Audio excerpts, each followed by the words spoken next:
Shalom, selamat pagi saudara terkasih di dalam Tuhan. Jumpa lagi kita di perenungan pagi di Kamis hari ini. Kita bersyukur bahwa itu semua karena hebat Tuhan menjaga kehidupan kita. Kita yang akan mengawali aktivitas kita, apapun yang akan kita kerjakan. Kita melandaskannya dalam firman Tuhan. Oleh sebab itu sebelumnya mari kita minta bimbingan Roh Kudus di dalam doa. Mari kita berdoa.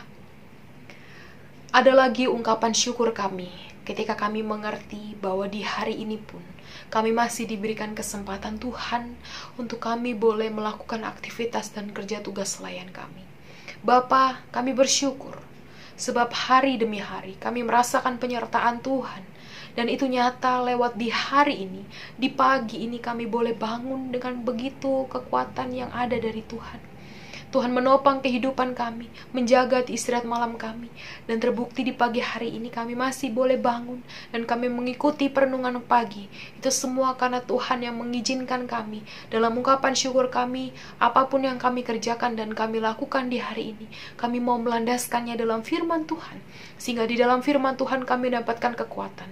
Oleh sebab itu Tuhan, biarlah Roh Kudus Tuhan hadir dalam hati kami, sehingga kami boleh mengerti apa yang Tuhan firmankan. Lalu kami memahami, kami menjadi kuat, kami menjadi tangguh, kami menjadi percaya akan kekuatan Tuhan. Ya Tuhan, berfirmanlah, karena kami siap mendengarkan. Amin.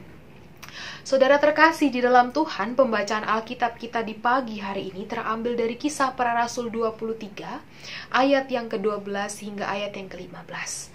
Kisah Para Rasul 23, ayat yang ke-12 hingga ayat yang ke-15, demikian firman Tuhan.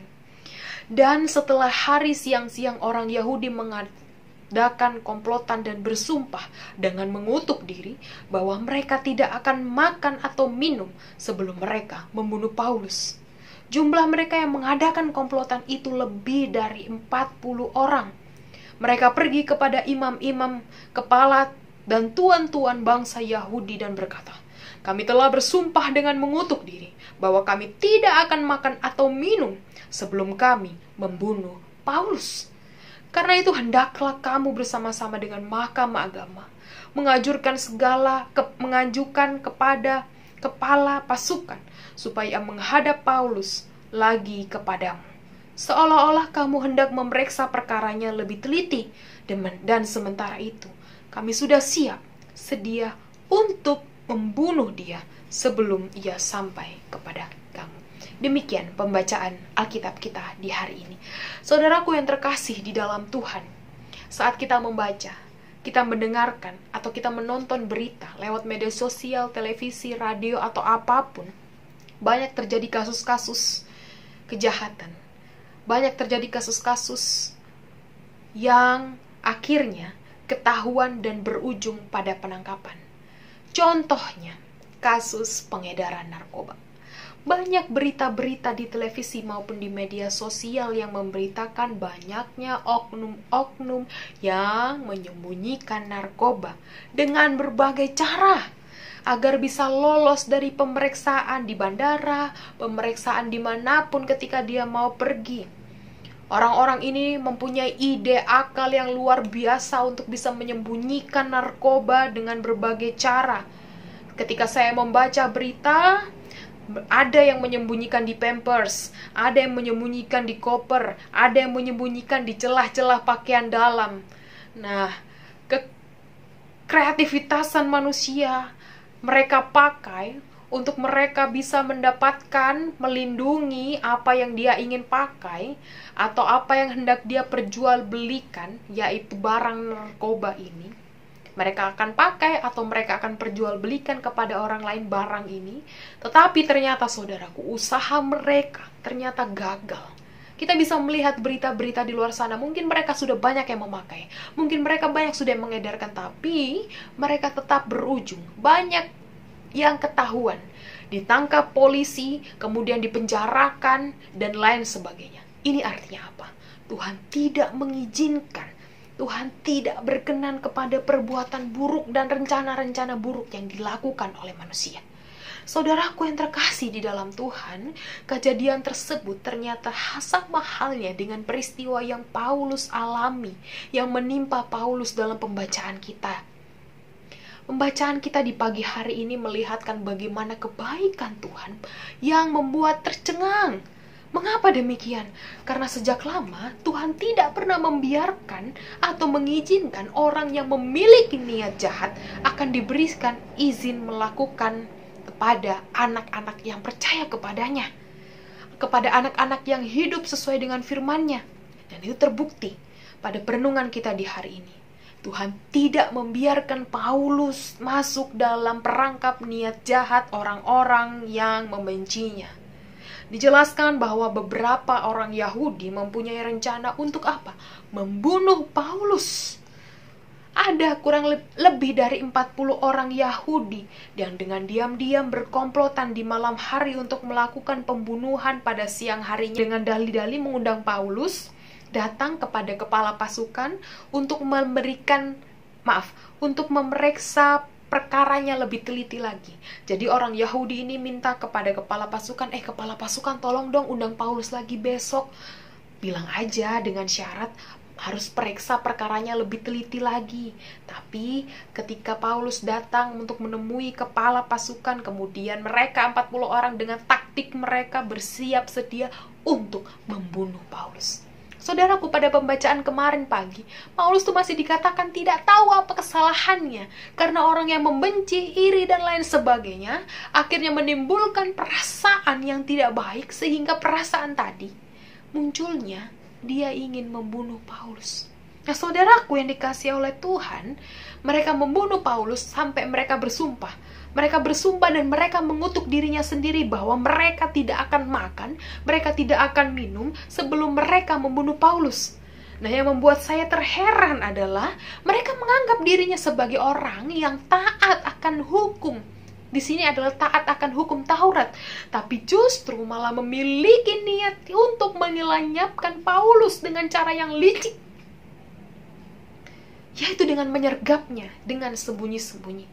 Nah, saudaraku yang terkasih oleh Tuhan, begitulah gambaran nyata orang yang membenci orang lain, yang melihat sesamanya sebagai musuh dan harus dimusnahkan.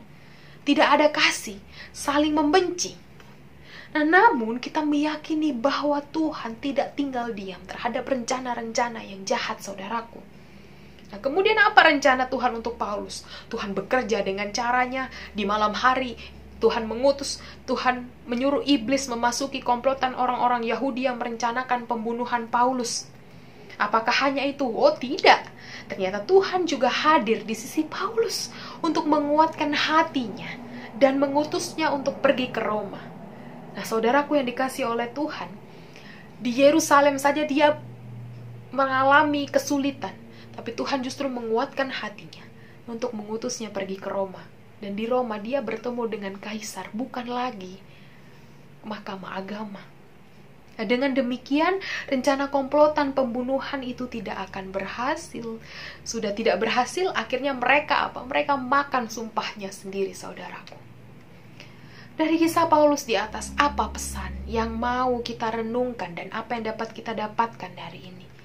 Tuhan Allah Bapa kita adalah Tuhan yang berdaulat atas segala sesuatu yang Dia ciptakan, atas segala sesuatu yang terjadi di alam semesta ini. Tuhan itu maha tahu, saudaraku. Tuhan itu maha melihat.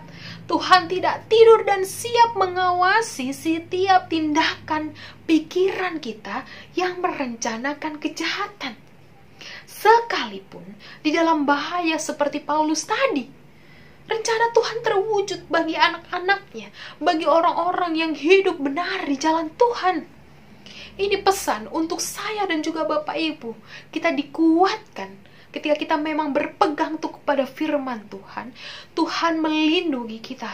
Tuhan memperlihatkan kuasanya kepada orang-orang yang rela bersaksi dan berkorban untuk namanya, dengan memberikan perlindungan dan menggagalkan rencana-rencana yang jahat. Kalau Tuhan tidak mengizinkan, tidak ada satu seorang pun yang dapat mencelakakan hidup kita. Dan jika saat ini Tuhan mengizinkan kita ada persoalan, kita mengalami bencana, kita mengalami pergumulan apapun yang menimpa kita, pasti ada rencana khusus Tuhan untuk kebaikan kita. Mungkin dengan hal-hal tadi, kita terpuruk, kita dalam persoalan, kita dibenci, kita dianiaya, kita diancam, atau ada bencana dan lain sebagainya. Dengan hal-hal itu Tuhan ingin menyadarkan kita, hai kamu manusia, kita adalah orang yang terbatas, kita ada orang yang lemah, maka kita butuh Tuhan untuk menguatkan dan menopang kehidupan kita. Oleh sebab itu saudaraku, mari kita tetap teguhkan hati kita kepada Tuhan untuk menghadapi setiap persoalan, tantangan yang kita alami, hendak menyatakan kasih Allah bagi dunia ini. Sekalipun ada yang membenci, sekalipun ada yang mengancam kehidupan kita, tetapi kita tetap ingat bahwa Tuhan beserta dengan kita.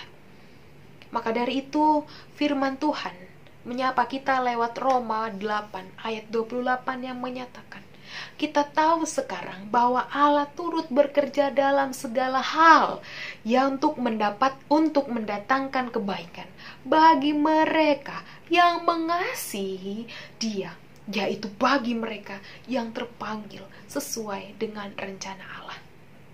Maka percayalah saudaraku, bahwa rancangan Tuhan bukanlah rancangan kejahatan seperti yang biasanya manusia rencanakan.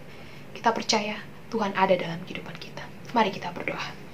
Terima kasih Bapa dalam kerajaan sorga. Di pagi hari ini kami dikuatkan kembali oleh firman Tuhan. Kami mengerti bahwa mungkin banyak orang yang tidak suka dengan kami dan ingin memberikan kami hal yang jahat bagi kami. Tapi kami percaya rancangan-rancangan manusia yang jahat pun Tuhan lenyapkan, pun Tuhan gagalkan. Kami percaya lewat peristiwa-peristiwa yang sudah terjadi dalam kehidupan kami, Tuhan tidak berkenan terhadap rencangan yang buruk yang mencelakakan orang lain. Tapi Tuhan tetap melindungi kami dalam kehidupan kami. Begitu juga Tuhan dalam satu hari ini, kami akan melanjutkan aktivitas dan kerja tugas layan kami. Oh Tuhan, tolong kami, sehingga kami tetap boleh dalam perlindungan Tuhan. Tuhan menyertai kehidupan kami di dalam setiap aktivitas, pekerjaan, di setiap pergumulan, permasalahan kami. Kami ingin datang membawanya kepada Tuhan, sehingga Tuhan memberikan kami kekuatan dan perlindungan. Tuhan menggagalkan setiap orang-orang yang ingin berbuat jahat kepada kami. Kami percaya bahwa dengan iman Tuhan hadir dalam kehidupan kami.